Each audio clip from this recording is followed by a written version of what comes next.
Good morning, everyone. I'd like to offer you this additional video to introduce the topic of the instructional materials that you're going to be creating at the end of week 3 and during week 4 and 5 and so on. The reason I'm doing this is because we don't have a synchronous session scheduled for next week, and it might just be a little too confusing to try to get into this module and start developing your instructional content without some sort of a less formal introduction from me. And so I'm going to try to make this very quick, but I still also want to offer you the opportunity to have a synchronous session, even a one-on-one session if you want one, next week as you start to develop these materials.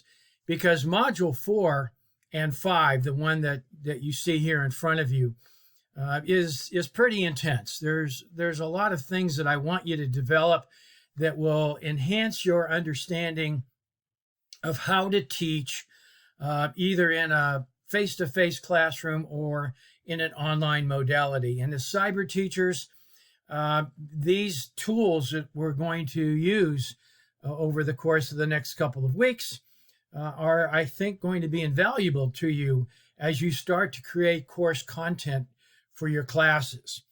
And so, as you can see in course outcomes 4 and 5, there's a pattern here that looks very ominous. I mean, there's a lot of material here that I'm offering you. Fortunately, you don't have to look at all of it. You can kind of pick and choose among certain things. But basically, there's 4 instructional materials that you can create using technology, and technology that's available to all of us. I'm not using any fancy software. I'm not trying to get you to find educational software packages. You can certainly do that on your own.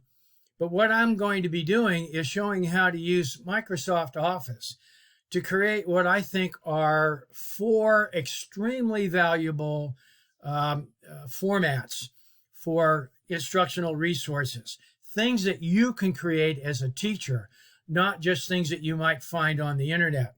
And when it comes to teaching cyber, my gosh, all of our material is almost so new that, trying to find a textbook that's perfect for what you want, trying to find a video lecture that is exactly what you expect, trying to find websites that are most appropriate for your students is most difficult. And so what we're doing with course outcomes 4 and 5 is we're walking you through how to develop instructional content that you create. Okay, so with that as kind of an introduction, let me just show you how this module is set up. Okay, it's basically set up in 4s. Okay, items number 1 and 2, you can read those at your leisure. They provide some foundational materials about why we're doing this. For example, the taxonomy for the technology domain talks about creating materials at the 5th level of the domain, of a 6-level domain. I created the taxonomy for technology, so I'm kind of proud of it. But basically what it says is that you're going to use technology to teach your cyber students, and you're going to walk them through almost like not almost, exactly like Bloom's taxonomy. Remember where we started with knowledge and we went to comprehension and application, and we got up to the top level, which was evaluation. Well, in the taxonomy for the technology domain, you're going to start with basic literacy skills. Make sure your students know how to use a computer. You might snicker at that and say, well, these are going to be cyber students. But it's amazing how many students don't know some of the basic literacy skills involved with using technology. And I'll let you watch that particular item and get a feel for what I'm talking about. But the rest of the module is set up like this.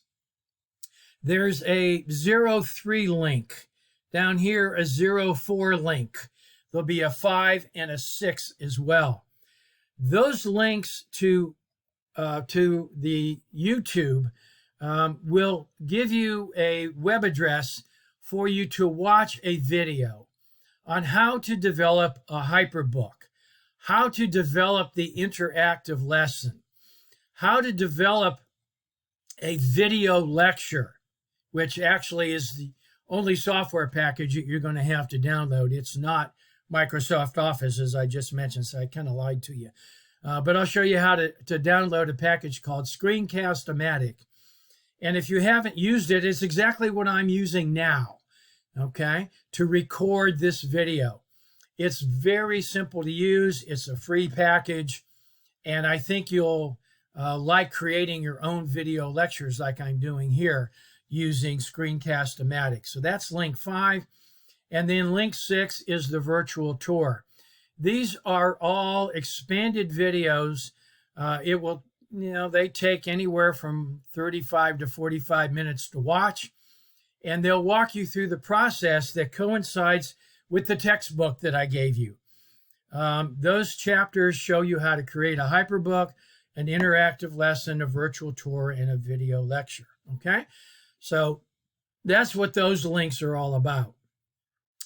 And each of the files that follow here, beginning with the B's, I probably should have put those first, are examples for you. So you can click on American Values Hyperbook and see what a hyperbook looks like. Here's one on emotions, one on Tourette's syndrome, and one on the USS Maine. And I'll show you some of those examples in just a second.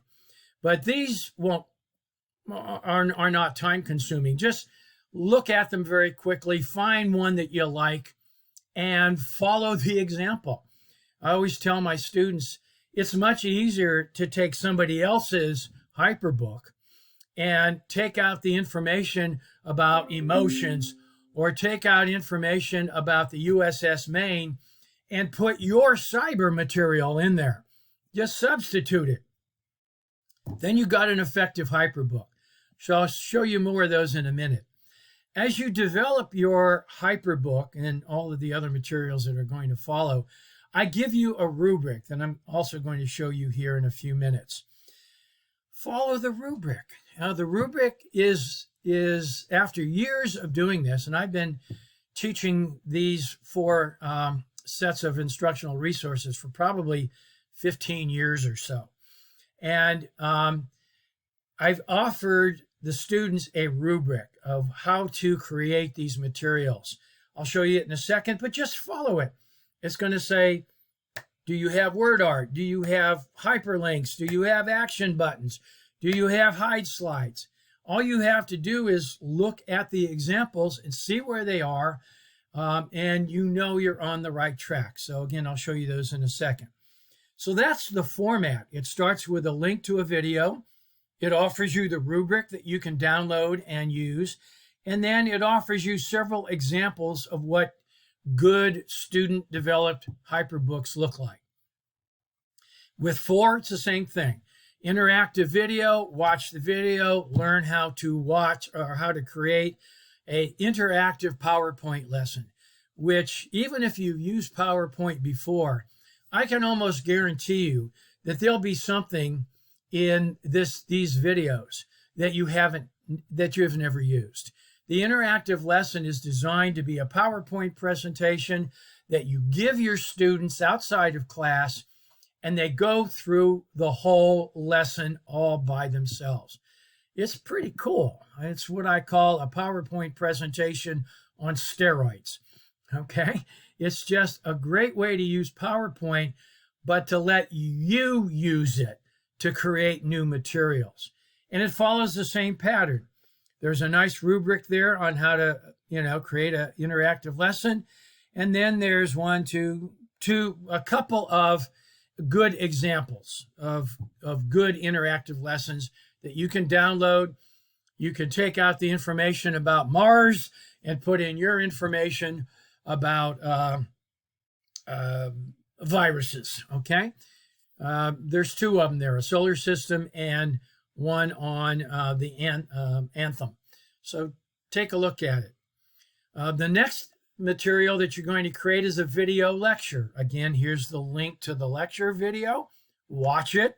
It'll show you how to access Screencast-O-Matic, how to download it, how to set up your screen, kind of like what I'm doing here, and how to do a simple video lecture. Okay, there's the rubric, and here are a couple of my former students offering you some examples of what I think are really good video lectures. And then the last piece is called the virtual tour. It's a web page that you can create the way you want to use it for your cyber lesson. Okay, it starts with a rubric, and then there's 1, 2, 3, 4 different examples of good virtual tours. Now, if you follow my rubrics, if you follow my examples, if you look at these examples that I've offered you, you can create these materials and know that they will work for your students.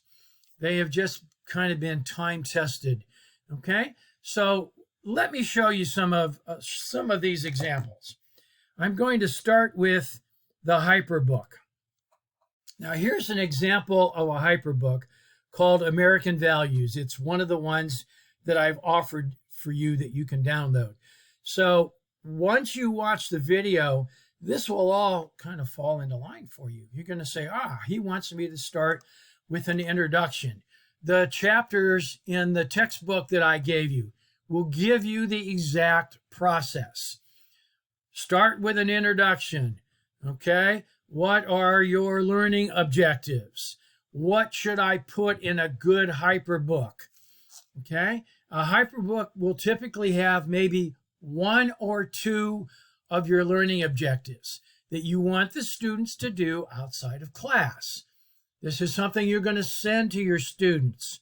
A hyperbook is not something you're going to do in a classroom environment, whether it's face-to-face or online. This is a lesson that you're going to give the students on their own, okay? And so you might have 3 or 4 different objectives, 2, 3, 4 objectives. That's up to you. You're the instructor. But here's some good examples, some neat images that you can put in here, text. Here are some links for information that you might want them to attend. Here is some content information that you want them to know about our justice system. Follow this process. Here's some interesting images that we've got off of, where are you going to get them? You're going to get them off of websites. You're going to get them out of chapters in a book. So think about creating this lesson like you would if technology didn't exist. What would you do? Well, you'd probably go down to the library, right? And you'd pull a book about cyber, if there are any, pull a book about cyber off of the shelf and start looking through it and say, this has got a great chapter 1. Maybe this has got a great image or picture that I want to use, but it doesn't have, let me pull another book. This one's got better information in it about this particular objective. And so without technology, of course, we wouldn't be worried about cyber at all, but without technology, you would be pulling down a series of books from the library, and you would pick a chapter here or an image there or a website here or a video over here. And that's what the hyperbook can do for you. It provides you a place where that assignment all comes together. All this lesson, a lot of content, all stuff that I have downloaded from the internet works perfectly. And then at the end of your hyperbook, you're going to have an assignment. You're going to ask them to answer some questions. You're going to give them some final information, some final websites. That is going to be your hyperbook. Okay? Now, the hyperbook, again, comes with a really good rubric. And if you follow the textbook for the chapter on hyperbooks, it's going to show you how you can infuse word art and text colors and tables and columns, how you ought to have your lesson goals in there. And where are you going to get your lesson goals? Well, you're going to get them from the course proposal that you sent me in week 1. Okay? You're going to put your information in there about what the course is all about, how much time they have to do this hyperbook. You'll have information in there about yourself and the grade level that you're going to cover, the lesson goals, right from the course proposals that you have. And so your hyperbook, the key to a hyperbook is content, okay? It's not just some links to some web pages that you found.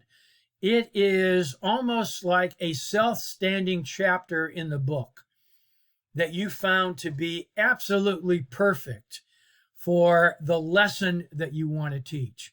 Now, this is not for your whole course. This is just for a lesson, okay? So remember, I asked you to identify the 1 or 2 lessons. You gave me 8 weeks, most of you. And I said, just identify the 1 or 2 weeks, the 1 or 2 or 3 lessons that you're going to use to create material for me. Well, this is where we are. Okay? So try to follow the rubric and say, yes, I've got activities. Yes, I included my learning goals. You ought to be able to go down here and say, you can find the hyperlinks on pages 4 and 5 of my hyperbook. Okay? Now, most adults ask me the same question when we do this. Well, how many pages should the hyperbook be? And the answer is, that's up to you. You're the teacher. I can give you a norm. Most hyperbooks are 7 to 9 pages long because they contain content. A lot of the material that we found in that one chapter, that one website, that one thing that we really like. But the length of the hyperbook is up to you. Okay? The next thing that you're going to be looking at is the interactive lesson. And I got to tell you, folks, this is my favorite. Okay? This is my favorite. The solar system interactive lesson is for you to download. And think about how you could create a PowerPoint presentation that you don't present, okay? That you give to your student. Now, this will be a little difficult to see on the screen, but I'm going to show it anyways. Let me see if I can move this just a little bit. Good. Okay. So here's an interactive lesson. And you're going to follow the rubric. You're going to provide your lesson goals like you did with the other one. And you're going to ask, but look at this, you're going to ask questions that are really kind of cool. Okay? Which is the closest planet to the sun? Well, we all know, or we probably should, that it's Mercury. But we'll show you how to set up this question slide where you can ask your own questions about cyber. Okay? You ask your own questions about cyber, and you offer the student an answer. So if they answer Mercury, well, that's the right answer. And you can tell them, very good. You give them some feedback. But let's say they answer the question wrong. The sun is, we'll answer comet. And you have a slide in there that says, no, you're wrong. It's not. The sun is a star. And so you can go through these questions, okay? And we'll show you how to set these up. Okay. All right, that's enough of the applause. Now, after you ask some questions, you're going to be offering them content. But this is going to be a very visual, PowerPoint's visual. And so this is more of a visual kind of presentation, but it's going to contain content, okay? And, you know, the sun is 93 million miles away. It's a star. It's about 4.5 billion years old. It's, you know, temperature is at 10 million degrees. We talk about eclipses, maybe show them some examples that are videos, and then you ask them a question, okay? And all of this is in that video on how to create an interactive lesson and in the text chapter for this. You're going to love the interactive lesson because it just provides all sorts of pretty cool information. Okay, look at this, the inner planets of the solar system. Here's one on Mercury, you know, here's one on Mars, and you keep asking questions as you go through it. Okay, and listen to the discussion about how to create these what I call question suites.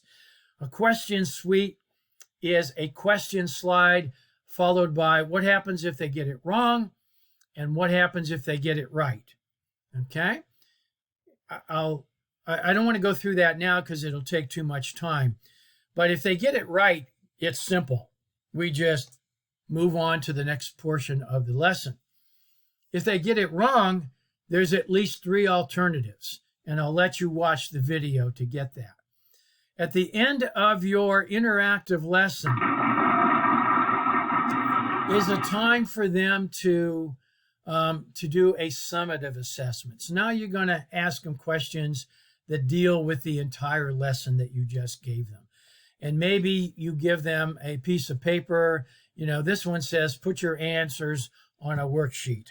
Okay, because they're not going to be able to click on it here. Okay, whoops, I didn't really want to do that. Sorry about that. Okay, and so you're going to end up with some activities that they can do, and you end your lesson. That is the interactive lesson, and I give you a rubric of what to follow, how to follow it. So just look at it and make sure that you have your overview in there. Make sure you got your content slides. Just follow the example. That's the interactive lesson. You're going to love it, but it will take you some time. Okay? And again, people ask me how many slides should be in an interactive lesson. Well, if you ask 5 questions throughout the entire interactive lesson, that's 15 slides right there. Yeah? Question slide, wrong slide, right slide. So most interactive lessons are 30, 40 slides long because the rest of the slide is the content. So don't get worried about that. Don't sit there and go, oh my God, I got to create a 45 slide presentation because a lot of it is repetitive. Okay, and if you can do it in 25 slides, then do it in 25 slides. Okay, that's totally up to you. The next thing that I want you to look at is the video. Okay, so here's an example of a student that created a video on weather systems for me for the 9th grade. And you can download this and look at it. I'm not going to do that with you right now.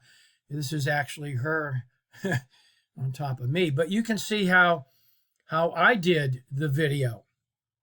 Okay, how I did it, and it really works nicely. Watch the video; it'll show you how to download using Screencast-O-Matic and how to create a video lecture. And then here's a rubric for you to follow. So you're getting the pattern now? Okay. And then the last one, and I'm actually, listen to this now, I'm making the virtual tour optional. Okay. I'm making the virtual tour optional. If you have time to do it, then do it. If you don't have time to do it, then just do for me the Hyperbook, the interactive lesson, and a video lecture. Okay? But what's cool about the virtual tour is that most of us know that creating web pages is kind of a special talent. Okay, you need to, if this was 10 years ago, creating a web page would be difficult. It's not easy to do. But using Microsoft Word, something as simple as Word, you can use everything that you know about Word and create a virtual tour. Look at this one. Here's one called Money Mania. Here's the typical introduction, instruction, learning objectives. You're used to that. But in the chapter on virtual tour, it shows you how to create something that I call a front door. It's my term. I doubt if you'll find it anywhere else.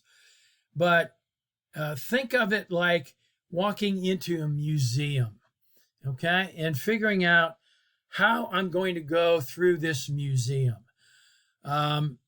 There's 4 or 5 different front doors, and you can pick any of those if you'd like. I'm actually going to offer you a virtual tour as extra credit. So if you think you need some extra points to get the grade that you want out of the course, and you don't have to do all of these at the same time. We're starting these in week 3. They get focused in week 4, but you got until week 8 to actually produce these in final format. Okay, so I'm hoping what you do is look at how cool the virtual tour is. You can send your students out to some pretty neat sites, and create those. They work out really well. The rubric for a virtual tour is provided, and there you go. Okay, so you're now creating material that that you can use in your courses. Now, some people look at this and say, well, he's just teaching me Word. I know Word. No, I'm not teaching you Word and PowerPoint. We're going through this so that you can learn how these how these applications, Word and PowerPoint, can be used to teach. That's the purpose of modules 4 and 5. Okay? If you are an expert in Word and PowerPoint, which a lot of us already are, then creating a hyperbook, an interactive lesson, a virtual tour is going to be easy or easier. But the real purpose in me giving you the textbook and these videos for you to watch is that you can look at how to apply these materials, how to create resources for your own course. And if you look through the rest of what I've given you here for this course, those videos that I asked you to watch, those interactive lessons, PowerPoint presentations that I actually looked at, those were things I developed. And the cool thing about it is once you develop them, my gosh, they're yours forever. Okay? They're yours forever. You can keep those and you can keep using them from one class to another.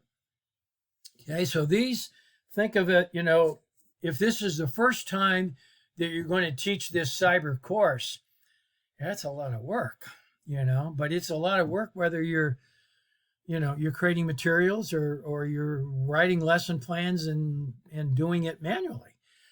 But the cool thing about what we're doing is that once you've created them, you can use them in future courses. So that's the introduction that I wanted to give you. I know you're going to look at week 4 and you're going to go, oh my God, that's an awful lot of work. Well, remember that week 4 gets you started. We're not going to do any video lectures next week because it's a holiday week. Okay, so you got, and I'm not saying you need to work over Thanksgiving, but you got the idea that you've got several days next week before the family shows up for Thanksgiving that you can work on these things. When we get to week 6, we'll have a synchronous session. We'll see how you're doing. Okay? We've got some new things to cover, but you can still use, they're not as intense as this week is going to be. So that's why I wanted to do this video lecture with you. So you don't think I'm just hanging you out there and, you know, and you're looking at this and saying, what am I supposed to do? Okay? So you've got the pattern now. As a quick summary. Link 03 will introduce you to the hyperbook. Link 04 will introduce you to the interactive lesson. Link 5 will introduce you to the video lecture. And link 6 will introduce you to the virtual tour, which will be optional. Okay? The chapters in the book follow right along here. So you have the book on one side of you. You watch the video on the other. You look at the examples that I've given you under each of those categories. Download your favorite and start creating your own material. Okay? So that's it for this introduction. I'm going to get this posted in YouTube and send you the link to it right away so that you can watch this at your leisure. And if there are any other questions, please offer them to me in an email, and I will answer them as quickly as I can. Okay? So that's it. Get started on outcomes 4 and 5. Happy Thanksgiving. Enjoy the holidays. And we'll see you for the synchronous session on week 6, which according to my schedule is December the 1st. So